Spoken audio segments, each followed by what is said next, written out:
Bonjour et bienvenue sur Human First, le podcast business qui parle plus d'humains que de chiffres. À chaque épisode, je vous emmène à la rencontre de professionnels qui ont osé voir le monde du travail différemment. Comment ? En plaçant l'humain au cœur de ses priorités et de sa stratégie. Je suis Cécile Chaperon, entrepreneuse, RH, coach et militante pour un monde du travail plus épanouissant et plus responsabilisant. Et maintenant, place à notre invité du jour. OE, c'est la marque engagée du vin. Labellisée Bicorp depuis 2017 et entreprise à mission depuis 2021, OE produit du vin bio, vegan, zéro pesticide. C'est la première marque de vin à remettre en place la consigne, l'idée étant d'aller au-delà du bio.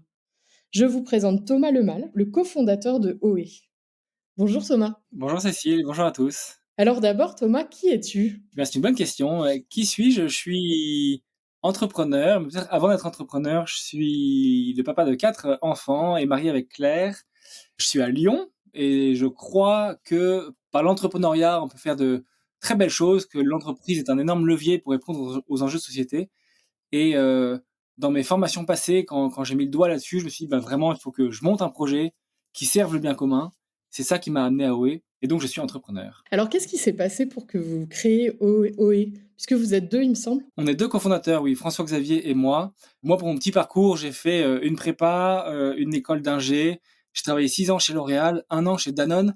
Et pendant mon année chez Danone, j'ai fait une formation avec Ticket for Change et avec HEC, le MOOC Devenir entrepreneur du changement, qui m'a permis vraiment de mettre le doigt ou de mettre les mots sur à la fois mes talents, les causes qui me tiennent à cœur et comment je peux mettre mes talents au profit de ces causes-là. Et c'est un exercice que vraiment j'invite chacun qui nous écoute à faire aussi très simplement. On a tous des talents, vraiment on a tous des talents. On a tous des causes qui nous tiennent à cœur et il n'y a pas des causes plus importantes que d'autres. Vraiment, il y a des choses qui très naturellement nous tiennent à cœur. Et après, vraiment, je pense qu'on est tous appelés à quelque part mettre ses talents au profit de ces causes-là. Certains, c'est par l'entrepreneuriat, parfois c'est par l'associatif, parfois c'est au sein de son entreprise, parfois c'est encore d'autres leviers. Mais quand on met les mots là-dessus ou le doigt là-dessus, franchement, c'est une histoire magnifique. Et donc, à ce moment-là, après le MOOC, j'ai rencontré François-Xavier vraiment par hasard à un dîner d'amis communs. Lui, François-Xavier, travaillait déjà dans le vin. Il avait contribué à remonter un grand domaine viticole dans le Jura. Et il avait des équipes qui partaient avec des masques à gaz, des combinaisons, etc. Le domaine n'était pas bio. Et après, à la fin de sa mission, il voulait contribuer à autre chose que ça, ou même à l'opposé de ça. Et moi, j'arrivais avec cette notion d'impact et de cohérence et de un peu de marketing, de branding aussi, etc.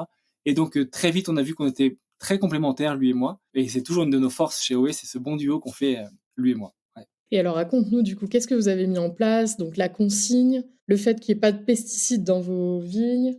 Ouais, en fait, on veut vraiment créer une marque de vin très engagée, animée par une grande cohérence, de bout en bout, de manière transverse. Et donc, tous les vins sont des vins produits avec des petits vignerons et vigneronnes de toute la France. J'aime pas le terme petit, mais petit parce que c'est petites exploitations indépendantes, quoi. Tous les vins sont bio, vegan, zéro pesticide et on teste chacun des vins pour garantir qu'il y a zéro pesticide. Et après, au-delà du vin, on va nous consacrer 1% de notre chiffre d'affaires pour aider nos vignerons à aller au-delà du bio, planter des haies, analyser les sols. Souvent dans le bio, il y a la question du cuivre qu'on peut retrouver de manière trop forte dans les sols, etc. Donc on vient essayer de répondre à ça, favoriser la biodiversité, favoriser les habitats, régénérer. En fait, on a la chance d'être dans un milieu agricole où on peut faire plus de bien, régénérer, préserver, etc. Donc ça, c'est la partie vin, vigneron. Après, il y a toute la partie packaging, où dans la filière vin, plus de 50% du bilan carbone, c'est la bouteille et le transport. Et donc, nous, tout est recyclé, recyclable, encre végétale, bouchon naturel de chêne français, etc. Mais surtout, on est la première marque de vin en France à avoir relancé la consigne, ce qui est game changer en termes d'écologie. Puis maintenant qu'on a la consigne, on est les premiers sur le zéro déchet, donc on livre en casier, coiffe consignée, donc il n'y a plus de film plastique, plus de scotch, plus d'encre, enfin, vraiment c'est très clean et on voit que c'est possible. C'est surtout ça qui m'émerveille, c'est que on montre que c'est possible et maintenant il faut transformer ça partout. Et après, au-delà du contenu et du contenant, on va être cohérent avec la manière de construire l'entreprise et ça va être un de nos sujets là. Et donc on est transparent sur le salaire, on a l'énergie renouvelable, on a un bonus que commun d'équipe, on a 2 personnes avec un handicap chez nous en interne, en CDI. On est très transparent sur tout. Enfin, c'est très bienveillant, très simple quelque part, et pour autant assez nouveau aussi. Voilà, donc on a vraiment cette cohérence transverse qui nous apporte aussi beaucoup de joie, beaucoup de sérénité. On est nous-mêmes au travail et ça nous donne aussi, je sais pas, peut-être une encore plus grande ambition. J'aime bien j'aime le fait qu'on serve des causes qui nous tiennent à cœur, qui nous dépassent complètement. Ça nous pousse à être très ambitieux et en même temps très humble. Et j'aime bien cette position-là qui nous force à faire de belles choses ambitieuses et en même temps rester les pieds sur terre ou dans la terre avec nos vignerons. Moi, j'ai rencontré, une de vos collaboratrices, Charlotte, c'est comme ça qu'on se parle aujourd'hui dans le podcast et qui m'a parlé du coup de comment elle vivait, sa vie de collaboratrice chez OE. C'est pour ça que j'ai eu envie de vous interroger. Alors, qu'est-ce que vous avez mis en place du coup sur, la façon de travailler chez OE? Alors il y a plusieurs choses. Une des choses que j'aime beaucoup, qui nous structure pas mal, c'est les OKR, c'est Objective and Key Results, une méthode de management où chaque trimestre, équipe par équipe, on arrive à se poser et se dire bah, c'est quoi mes objectifs pour ce trimestre. Donc on est le 1er janvier, c'est quoi mes objectifs pour le 31 mars, qu'est-ce que je veux atteindre et quels sont mes KR, mes Key Results, donc les petits cailloux qui vont me permettre petit à petit d'atteindre cet objectif-là. Et ça, on le construit de manière co-construite. Chaque équipe partage, j'aime pas le terme remonter, mais partage en tout cas ses objectifs et on les challenge ensemble pour vraiment qu'ils soient à la fois ambitieux, réalisables, etc. Et après, chaque semaine, on a un petit outil qui nous permet de les mettre à jour. Chaque mois, on fait une revue de tous ces objectifs et chaque trimestre, eh bien, on fait une grande revue, plus on remet à jour les objectifs pour le trimestre d'après. Donc ça, c'est vraiment un rythme assez simple, mais assez puissant, assez structuré aussi, qui nous permet de bien avancer. Et tout est très partagé, tout le monde a accès à tout, tout le monde voit les objectifs de chacun et leurs avancements. Et ça, finalement, c'est la façon de manager, vos équipes, c'est la façon dont les gens se managent même eux-mêmes, je dirais. Ouais, exactement, tout à fait. Et du coup, notre position, ma position à moi de cofondateur, c'est pas tant celui d'imposer des objectifs et de fouetter tout le monde pour que ça aille le plus vite possible. Alors, je caricature un petit peu, mais vraiment, c'est plutôt d'animer ces thèmes-là, confronter pour que vraiment les objectifs soient bien finement installés, on va dire. Et après, faire le maximum pour que l'équipe ait la visibilité possible, les outils possibles, le financier nécessaire pour réaliser ces objectifs-là. Ouais, donc vraiment, ça change ma position aussi, ou notre position à nous, les cofondateurs. On n'est plus en haut d'une grande pyramide, mais plutôt en bas d'une pyramide qui sert toute l'équipe, quoi. Et toute l'équipe est en position d'attaquer, d'avancer dans ses engagements, elle est autonome aussi quelque part parce qu'elle est partie prenante de ses objectifs, quoi. Vraiment, tout le monde en est responsable. Ça, c'est vraiment un très bon point. Autre chose qui nous structure pas mal, c'est des one-one qu'on fait chaque semaine ou 2 fois ou toutes les 2 semaines, quoi, 2 fois par mois. Et ça, j'aime vraiment bien parce que donc chaque manager a ce temps et on sait qu'on a un temps dédié dans la semaine ou dans le mois pour répondre à ces questions qui sont pas forcément urgentes. Si il y a une urgence, on s'écrit, on répond, il y a pas de problème.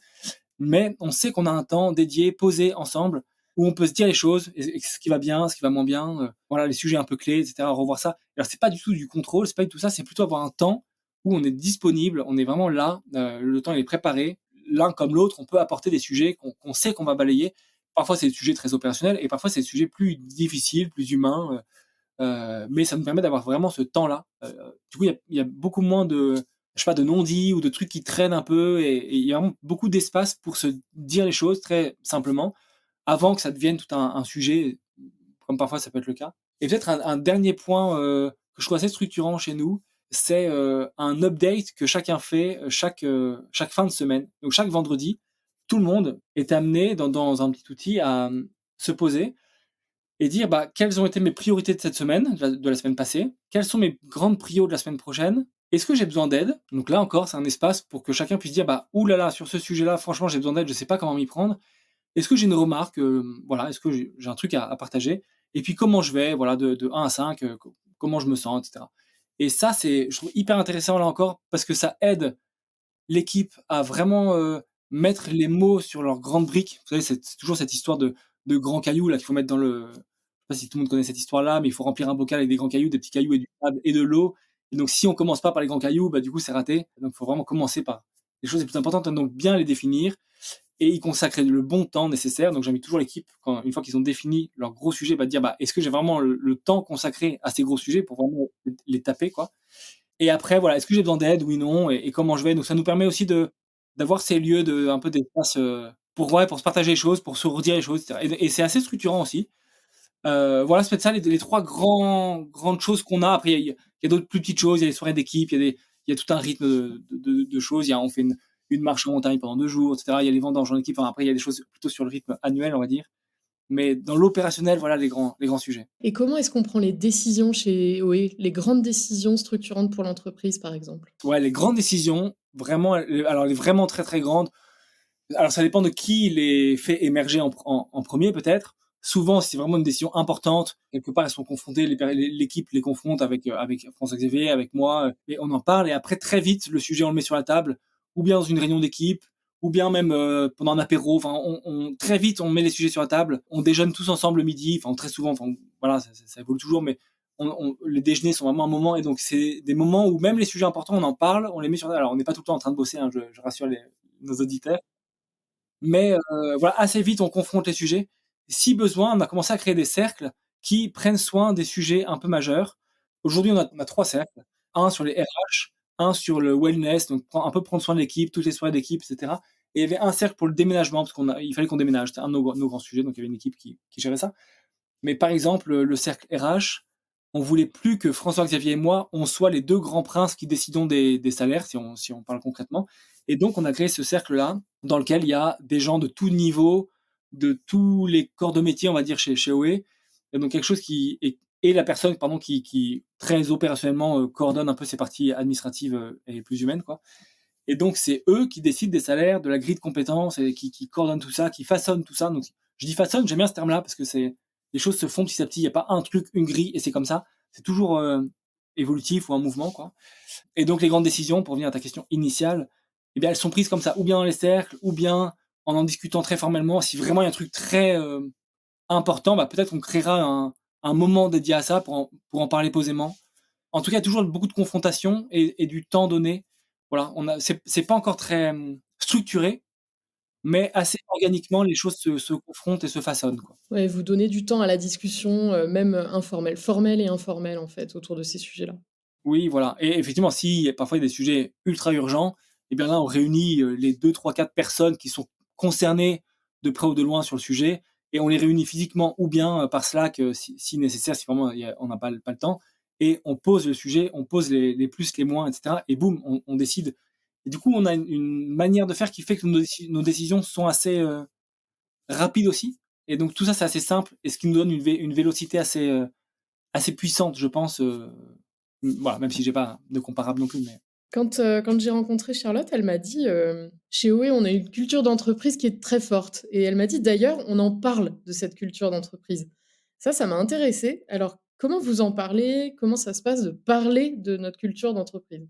bah, une chose, c'est que on a commencé à écrire un culture book où on écrit ce qui nous a, bah, façonné, encore une fois, ce qui nous a créé, ce qui un peu les grands moments, des choses, voilà, qui nous parlent, des choses qui font partie de notre culture, de notre ADN, de notre manière de faire. Ça peut être des mots, ça peut être une attitude, ça peut être une posture. Voilà, donc tout ça, on essaie de l'écrire. Je sais pas, ça peut être des histoires, par exemple, au tout début de la boîte. Moi, j'ai pris le train parce qu'on avait planté une commande pour des gens qui se mariaient, et cetera. Enfin, c'était un peu tout un truc et on est hyper attaché à l'expérience client. Eh bien, moi, j'ai pris les vins, j'ai pris le TGV, je suis allé livrer moi-même les gens à Paris. Enfin, et c'est des choses qui ont un peu forgé notre boîte, notre culture du service client dans ce cadre-là. Voilà, donc il y a différentes choses, il y a des vidéos, il y a des textes, des livres qu'on lit et tous les nouveaux arrivants, eh bien, on a un point culture avec eux. On dit un peu pourquoi on est là, qu'est-ce qui nous réunit, qu'est-ce qu'on veut vivre avec OE. On dit les points même ouais, on revient sur l'histoire, on revient sur des choses, l'histoire de nous, les cofondateurs, mais aussi de l'équipe initiale, des gens qui sont partis. Enfin, dans ce culture book, il y a des photos d'avant, etc. Et après, on essaie de travailler cette culture-là, de la nourrir. On sait qu'est-ce qui fait qu'elle est telle qu'elle est. Et donc ça, on a un budget même culture pour le travailler. Donc avec ce budget, bah, on achète des vêtements, on part à l'aventure ici et là, on paye nos soirées d'équipe.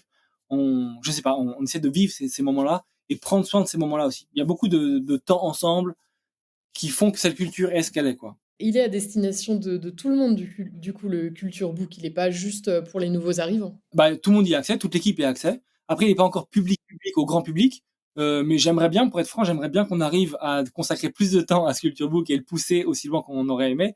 Et là, le rendre public, parce que je trouve ça même intéressant.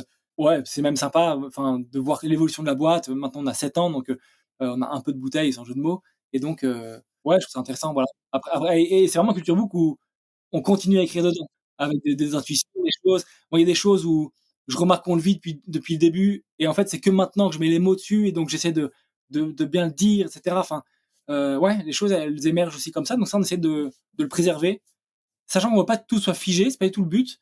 Mais le but, c'est plutôt que de montrer qu'est-ce qui nous anime. Donc c'est plutôt mettre les mots sur le mouvement concret, quoi. C'est plus ça.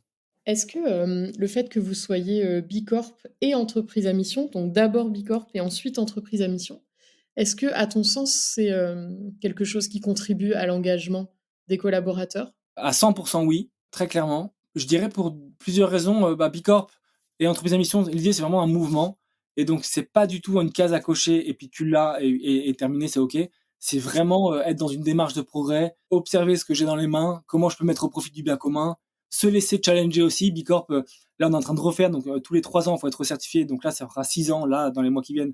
Donc on est en train de travailler la recertification et donc ils pointent du doigt des choses qu'on n'aurait même pas imaginées il y a 3 ans, par exemple, ils nous disaient: «Bah, est-ce que vous êtes dans une banque éthique? Oui, non». Et là, boum, depuis quelque temps, on est dans une banque éthique. Donc c'est des choses comme ça où bah, ça vient nous alerter un peu ou nous montrer la voie sur des sujets que nous, on n'aurait pas encore identifiés. Et ce que j'aime bien aussi, c'est que toute l'équipe est concernée. On n'a pas une personne à mi-temps au 5e étage qui gère ça, mais tout le monde y contribue. Et là, très concrètement, tout le questionnaire Bicorp, qui est assez fastidieux, eh bien, on l'a divisé en sous-parties et toute l'équipe vraiment se réunit pour répondre aux questions, trouver les justificatifs, etc. Donc tout le monde y contribue. Et comme sur nos engagements, tout le monde y contribue. C'est-à-dire que les commerciaux, ils vendent le vin, mais ils vendent la consigne, ils vendent le zéro déchet, ils vendent encore d'autres sujets. Quand on a des bons partenariats qui fonctionnent, on leur propose à nos partenaires de passer Bicorp. Est-ce que nous, on peut pas les aider à mettre le pied à l'étrier? On leur propose de faire une fresque du climat chez eux et comment est-ce que nous, on peut les aider? Enfin, voilà, on veut utiliser ce qu'on a ou la relation commerciale, dans cet exemple-là, pour la sublimer peut-être ou la convertir en positif et tirer tout notre écosystème vers le haut. Un peu, là, quand on voit notre baseline, c'est le bien par le bon, c'est utiliser les bons vins pour faire le bien. Donc là, c'est vraiment cet exemple-là. Donc c'est valable pour les commerciaux, c'est valable pour l'équipe logistique qui concrètement fait les cartons tous les jours, mais aussi travaille à fond le zéro déchet, travaille le bilan carbone et tous ces sujets-là. Donc vraiment, tout le monde y contribue. Là, on a une personne qui vient pour les finances bientôt. Un des sujets, il n'est pas encore au courant, mais un des sujets qu'on a en tête pour lui, c'est cette finance éthique. Qu'est-ce que ça veut dire? Comment? Est-ce qu'il y a la banque? Est-ce qu'il n'y a pas d'autres sujets? Est-ce qu'on ne peut pas mesurer d'autres sujets que juste l'aspect financier, mais il n'y a pas d'autre chose? Enfin, voilà. Tous ces sujets-là, on essaie de les avancer. Et donc, oui, Bicorp et l'entreprise à mission nous aident à fond pour animer ça, objectiver aussi, nous donner un peu des goals, des scores, des comparatifs. Donc, à fond, ceux qui nous écoutaient, foncez.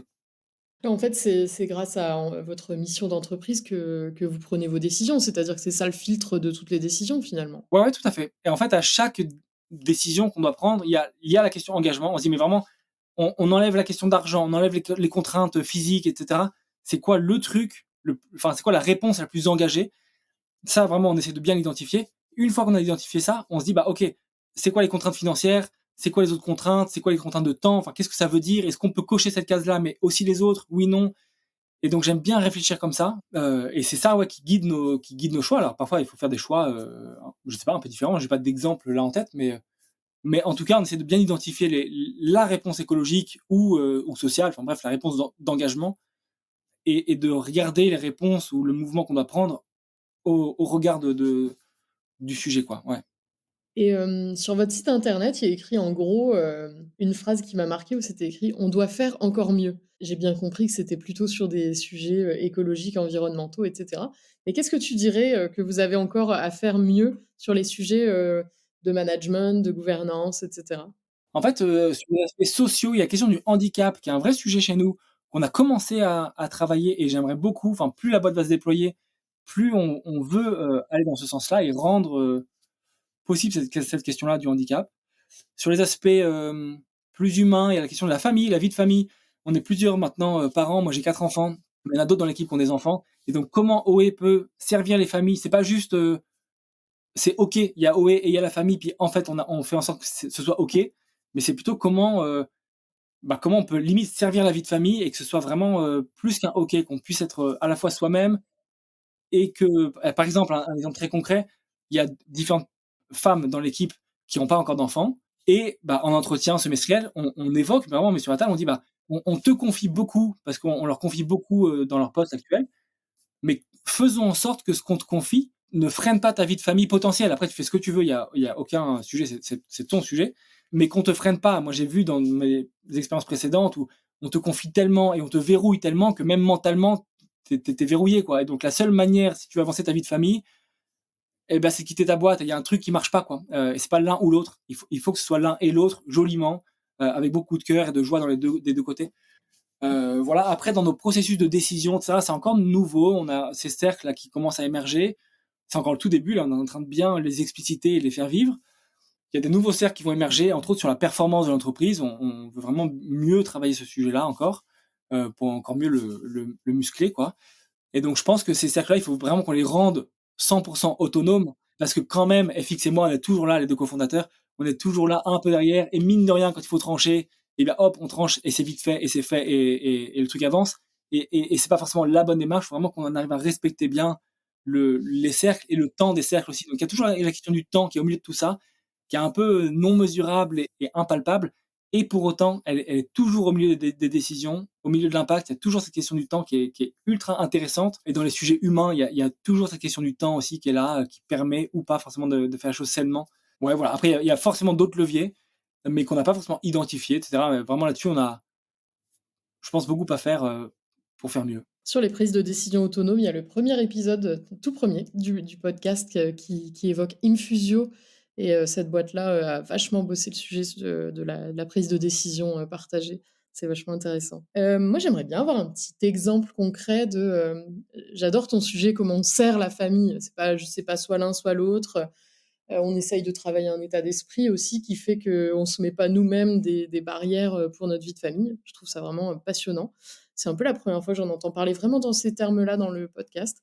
Est-ce que tu aurais un exemple concret sur qu'est-ce qui fait que chez OE, c'est plus facile d'avoir une famille que dans une autre boîte? Ben, je sais pas, un exemple très concret, tu vois, typiquement ce matin, ben, justement, Charlotte, avec qui je travaille beaucoup, on m'a demandé pour un nouveau podcast, ou une soirée, pardon, un talk dans une soirée, et à chaque fois je confronte avec Charlotte pour bien valider les sujets, et Charlotte me dit, ah bah regarde bien, c'est le jeudi soir, et le jeudi c'est toi qui gères, enfin elle sait maintenant que je gère. Alors Charlotte n'est pas du tout mon assistante, c'est pas du tout le sujet, mais bref, on est très, on s'entraide et on s'entremuscle pour bien organiser nos vies, on va dire. Et donc là, elle sait que le jeudi soir, c'est moi qui gère tous les trajets de musique de mes filles, etc. Et donc, elle me dit, bah, donc, t'es pas dispo. Et donc, bah, si tu veux, je te remplace. Et donc, elle prend et tac, tac. Et donc, en fait, comme c'est un sujet qu'on a mis sur la table qui existe, en fait, c'est juste ça, je crois, peut-être la différence.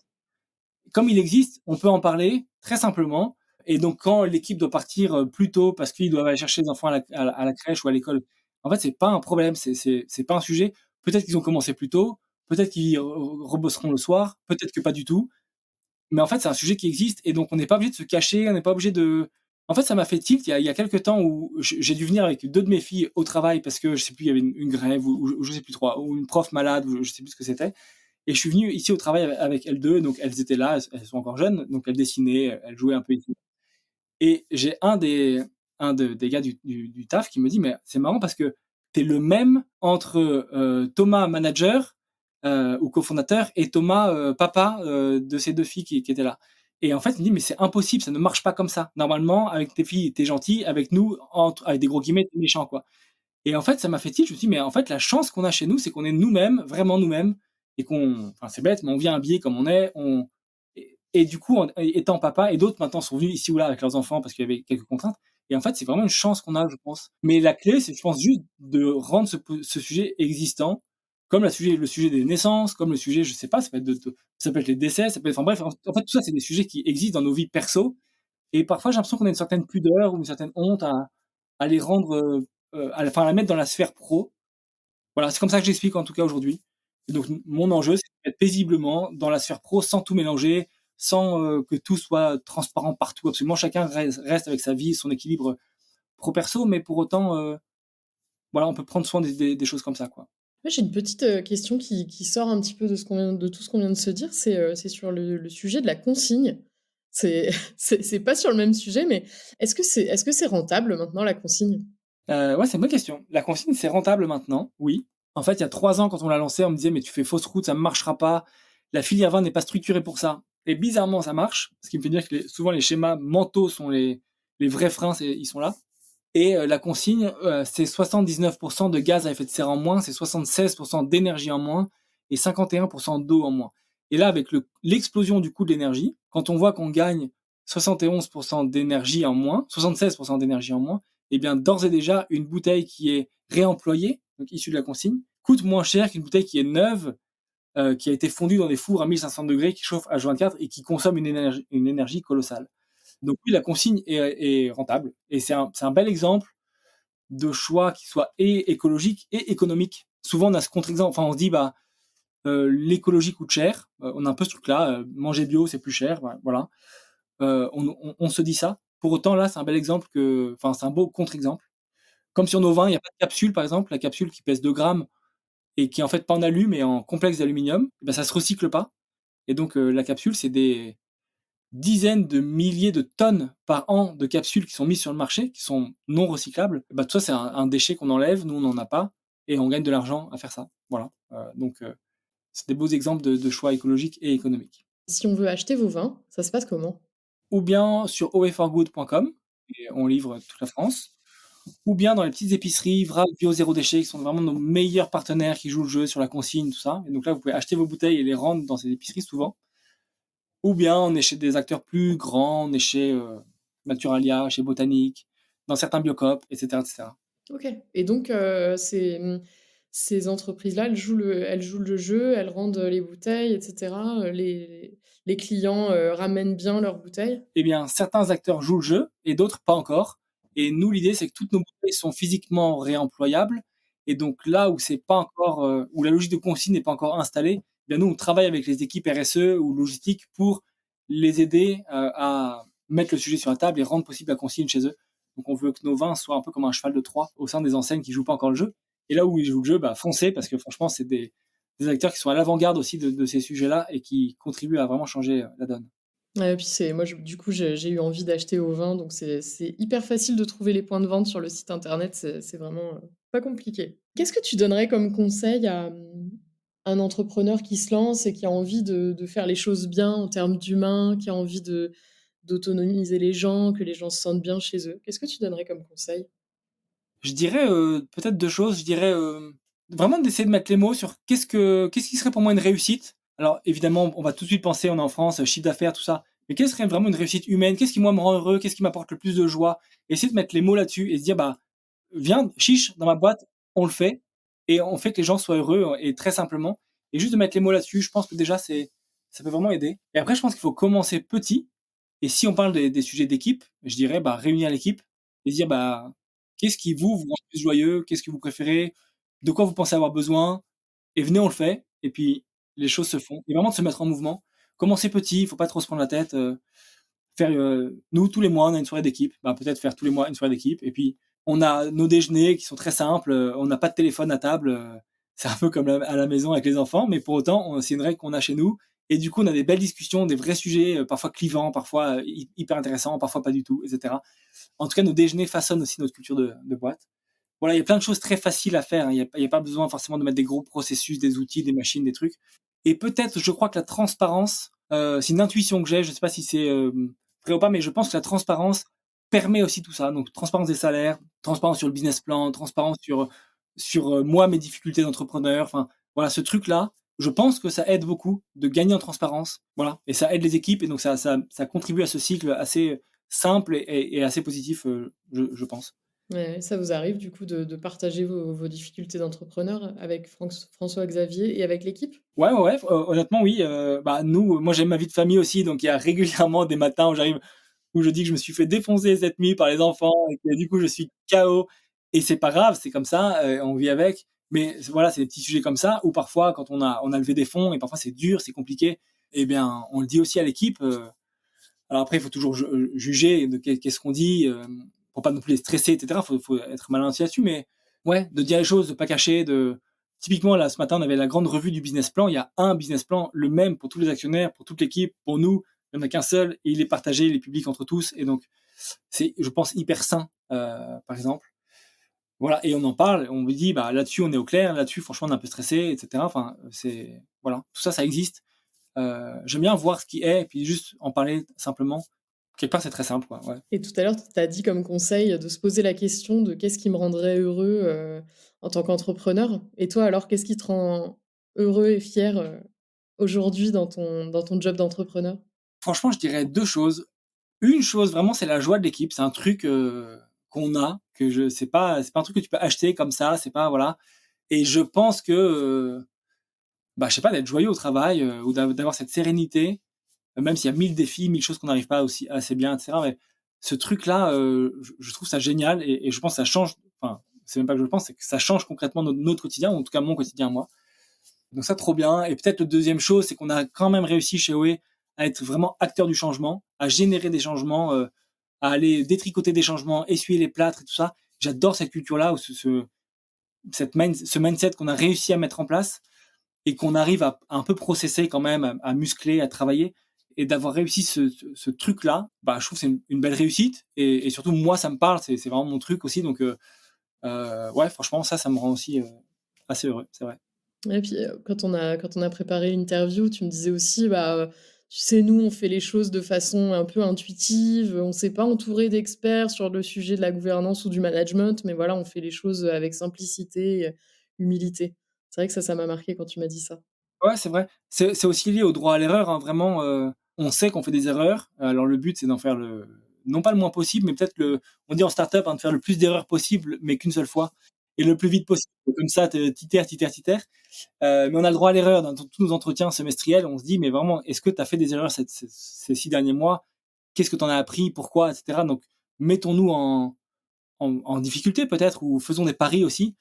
Et donc ce droit à l'erreur, il nous permet aussi d'avancer, d'apprendre, et on fait des choses, finalement on annule, on fait l'inverse, et puis on teste, on apprend, on se redit. Là, on a fait une grande réunion ce matin, mais à la fin, j'aurais dit: «Bah, dites-nous tous qu'est-ce qu'on peut améliorer, comment, qu'est-ce qu'on peut faire de mieux?» Ces grandes réunions sont toujours un peu complexes. Et donc vraiment, on est dans cette culture-là de feedback aussi positif ou entre guillemets négatif, hein, d'apprentissage en tout cas, ouais. Et il y a quelque chose de très organique aussi à ça, de choses qui avancent, qui naissent, qui meurent, on teste, on apprend. Quand c'est dans un but commun, on sait qu'on se bataille tous pour la même chose. C'est tellement plus simple. Vraiment, il y a quelque chose d'assez sain à ça, je trouve. Peut-être une dernière petite question qu'on n'a pas du tout, évoquée. Est-ce que vous avez, une façon particulière de faire du recrutement? Comment vous recrutez les gens qui viennent chez vous? Comment on recrute? Eh bien, déjà, on définit le poste, bien clairement. On essaie de voir avec l'équipe actuelle, quel profil, de quelles compétences on a besoin, mais quelle, énergie on a besoin aussi quelque part. Et après, très concrètement, on poste l'annonce sur des job desks, enfin des sites un peu dédiés. Parfois, on a des entreprises extérieures qui viennent nous aider, ponctuellement pour tel ou tel. Et après, vraiment, il y a toujours ce sujet de impact et de compétences. Et limite, je préfère avoir quelqu'un qui a peut-être un peu moins de compétences, mais qui a une vision de ce à quoi il veut servir, à quoi il veut mettre ses talents, enfin, au profit de quoi il veut mettre ses talents plutôt.